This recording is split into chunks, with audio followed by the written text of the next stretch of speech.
Ассаламу алейкум, мен атым Актан Рыскелдиев, мен Кулкү жаратуучумун, КВН тармагынан чыккам. Уйку де. Мага негизи өзү эми КВНге бир кирген адам чыга албагат деген сөз бар да. Андыктан негизи албетте КВН жакыныраак, бирок өзүмдүн кесибим режиссер болгондуктан оюмда, мээримде көптөгөн идеялар бар. Кудай буйрса, анын баарын ишке ашырганга кудурет жетет, анын баары алдыда деп ишенем. Анын үчүн мага күч керек, анын баарын Кудайым берсе даярбыз. Албетте тамаша деген бизге трамплин болду. Бизге деген мындай секирип кеткенге чоң аябай жакшы мектеп болду десем да жаңылышпайм. Ар бир ошо тамашадан чыккан балдар деле айтат, тамашага ыраазычылыгын билдирет. Андыктан бул азыркыга чейин баягы балдарды чыгарып келаткан чоң бир университет десем да болот да. Ал жактан чыккан адам негизи талаада калбайт. Анткени ал жактан деген бир ордунда турууну талап кылбаган нерсе да. Бир ордунда турсаң, демек эчтеке жетишпейсиң ал чөйрөдөнчү. Ар бир оюн сайын элдин баарын таң калтырып, элдин баарына жакшы маанай тартуулап, башкача жерлерин көрсөтүш керек. Ошондуктан тамашадан чыккан, деги эле КВНдан чыккан балдар талаада калбайт деп мен кепилдик бере алам. Анткени ошол эле Орусияда, ошол эле Казакстанда шоу-бизнес сферасын, ошол эле телевидение сферасын, бардык сфералардын баарын, кино сфера болобу, КВНдан чыккан балдар ээлеген да. Андыктан бул баягы үлгү десем да болуп келет. Орусия менен Казакстан биздин Кыргызстанга үлгү катары ошол КВНчилер ошол жактын шоу-бизнестин баарын басып алган. Актерлук кесипти мен 2-3 мастерлерден үйрөндүм. Рамадылык Алмаз Сарлыкбеков деген агайыбыз бар. Ал биз КТРКда окуп жүргөндө, ТВ академияда Мыкты агайыбыздын алдында. Ошол жактан сабактарын өткөн. Ошол эле учурда учур телетеатрынын 1-2 актерунан да мастер-класс алып алганбыз. Жана ошондой эле эң башкы устаттарым бул Асель Турдалиева менен Назым Мендебаев. Булар мени искусство институтунан жакшы эле чампалашты, ишилсе менден. Болбой калган жеримди болтуруп, болуп аткан жеримди ашырбай дегендей. Андыктан ушул инсандарга ыраазычылыгымды билдирем. Келеси болуш керек да. Мыкты юморист болуш үчүн албетте мезгилден артта калбаш керек биринчи кезекте. Анткени юмор мезгил өзгөргөн сайын юмор да өзгөрүп турат. Мисалы үчүн болбогон нерсе менен кичинекей балдарды күлдүрсөң, ал эми кичинекей балдар чоңойгон сайын болбогон нерсеге күлбөйт дагы, олуттуу нерселерге күлө баштайт да.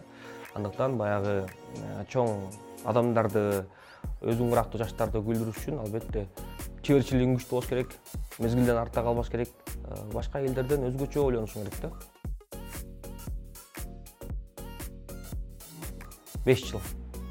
Өз алдынча иштеп кеткенге, өз алдынча проекттерди жазып кеткенге, өз алдынча сценарий жазып, чыкса өз арабаңды өзүң тартып кеткенге баягы мүмкүнчүлүк 5 жылда түзүлөт да.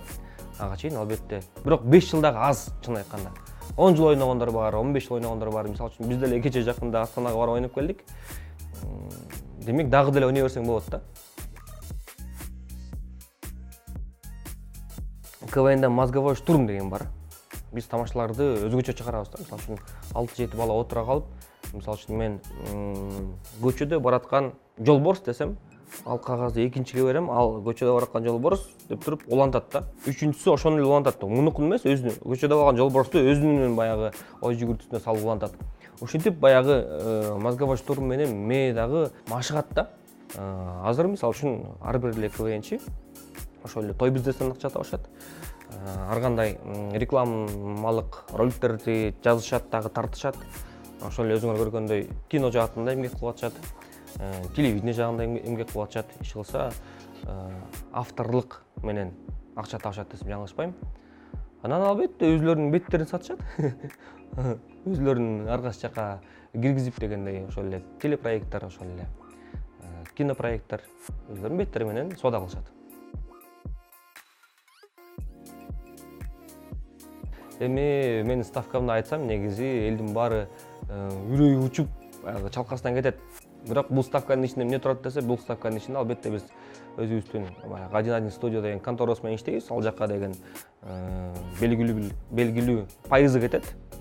Жана ошондой эле өзүмдүн алдымда иштеген музыканттарым бар, жардамчыларым бар, менеджерлерим бар. Ошолордун баарына бөлүнгөндө өзүмө кичинекей эле тыйын чыгып калат да. Анын баарын элдерге түшүндүрүп тура албайсың. Мисалы үчүн, могу баланча сумма, мисалы үчүн $1000 алып барам. десең элдин баары оң косунан кетиши мүмкүн, бирок ошонун ашып кетсе $300 эле меники болушу мүмкүн да. Ошондуктан анын артында дагы көп эмгек бар да. Эгерде режиссерлукту алса бар, режиссерлук менен юморду кошсо бар. Бир гана юмор менен калам десең, албетте 40-ка 50-ге чыкканда балдарың чоңоюп баягы мен үйлөнөм деп атса, сен юмор менен жүрсөң, дагы эле баягы сахнада ойноп жүрсөң дагы болбой калышы мүмкүн. Ошондуктан авторлук менен алектенем, телевидениеде бир ордунду табам же болбосо киносферада ордунду табам десең, албетте келечеги бар. Анткени ошол эле киносфера деген килтейген дүйнө, килтейген алам. Телевидение болсо акыркы жылдары баягы айтып атышат, телевидение өлүп атат, анан тигиндей мында элдин баары интернетке кетип атат, анан YouTube, анан тиги бу дегендейчи. Ошонун баарын баягы туура нук менен пайдаланса, албетте келечеги бар. А эгерде бир эле жерди каккылай берип, мен бир эле уч жерден бутума тура алам десе, албетте такалып калышы мүмкүн. Элдер менен баягы тыгыз байланышта болгонду жактырам мен. Ар кандай таанышуулар дегендей, ошол эле тойлордон жүздөгөн адамдар, элдердин баарын тойлорду маанайын көтөрүп атасың. Кинолоруң, проекттериң элдин баарына жагып атат. Ошонун баары эле жакшы нерсе да, чындыгындачы. КВН тармак болбосо, юмор жагына кетип калбасам, мен деген балким ырчы болуп кетмекмин, анткени ырчылыкка кызыкчумун. Бирок өзүмдүн эле жанындагы досторум, сен колуңан эчтеке келбейт дегендиктен сынып калгам. Анан кийин баягы КВНге келгенден кийин КВНден ар бир конкурста өзүңдүн ырдап баягы өнөрүңдү көрсөтөсүң да. Ошондо ырдай баштаганда, мен колуман келет турбай деп анын баарын унутуп калгам. Анан албетте КВН болбогондо айтып өтпөдүмбү? Мен өзүмдүн байкем өзү кинорежиссер, кинооператор болгондуктан мен байкем менен кетмекмин, анткени мен дагы ошол жактан бүткөм. Режиссерлук боюнча 2-3 жактан мастер-класс алгам. Азыркыга чейин байкем айтат, сен ошондо КВНге кетпей, кино менен кетсең көп нерсеге жетишмексиң депчи. Өзүмдүн баягы 2-3 кыска метраждуу тасмаларым бар. 2 тасманын көптөгөн эл аралык конкурстарда катышкан.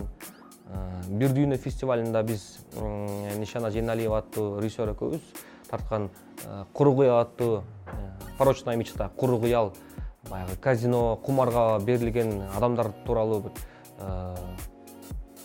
тарихтүү тасмабыз. Жергиликтүү режиссерлордун арасында эң мыкты тасма болуп табылып, иш кылса 1-2 болсо дагы биздин сыйлыктарыбыз бар да.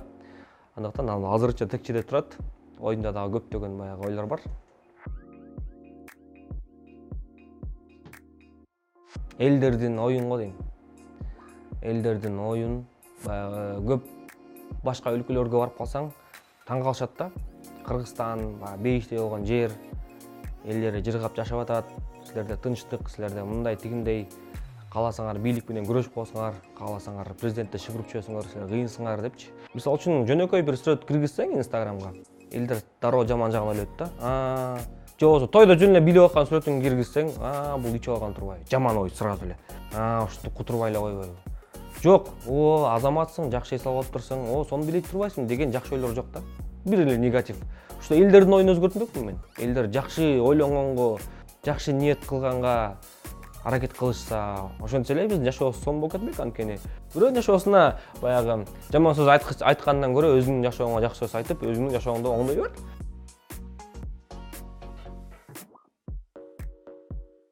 Өнүккөндөр дагы бар, тескерисинче жерге түшүп бараткандар дагы бар да.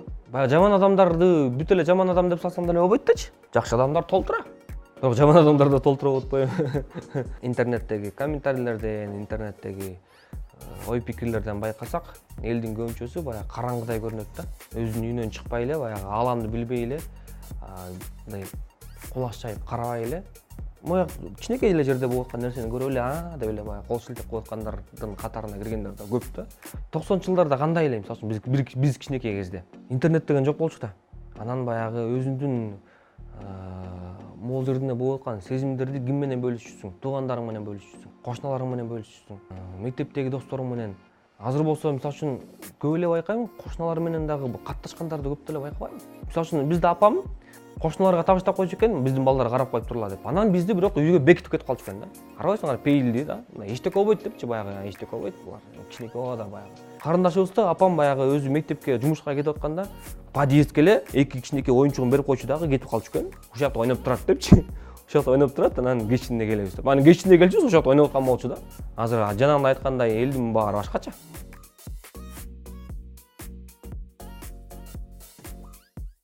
Биринчиден ушу Зеленский Украинадагыдай болуш үчүн Кудай сактасын, бирок Украина деген эки чоң согуштан чыкты да. Согуштан чыккан эл башкача болуп калат. Биздин эл жанагындай айткандай, ой дейт да. Туй эмай, жөн эле койчу сен дейт да. Бирок эгерде тамыры менен баягы киришкен, биздин коррупция менен байланган бийликти кетирип туруп, жапжаңы адамдар, жаңы инсандар келе турган болсо, аябай эле сон болмок.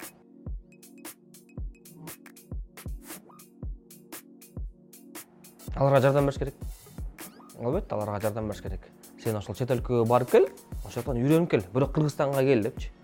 Ошон үчүн көбүнчө жаштарыбыз ошол эле Англияда, ошол эле Америкада, ошол эле Европада окуп жүрүшөт дагы, анан эмгегинин баарын ошол өлкөлөргө байлап салгандай да, арнап салгандай. Ошол эле Орусияда окуйт дагы, ошол жактан тажрыйба алат, ошол жактан көп нерсени алат, билим алат дагы, анан ошол жакты багып калышат да, ошол жакта иштеп калышат.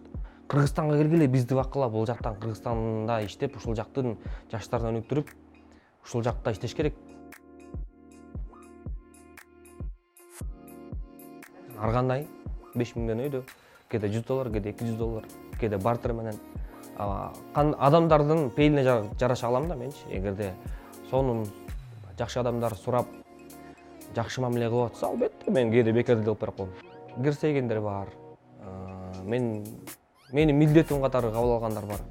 Андайларга мен болгон деле айтам. Алар менен баягы службай дегендей да. Дружбай.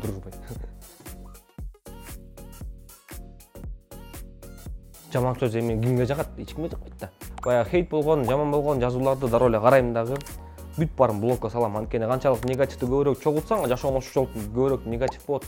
Ошондуктан мен көбүнчө баягы жакшы нерселер чогултканга аракет кылам. Хейтерлер жазгандарын дароо өчүрүп салам да.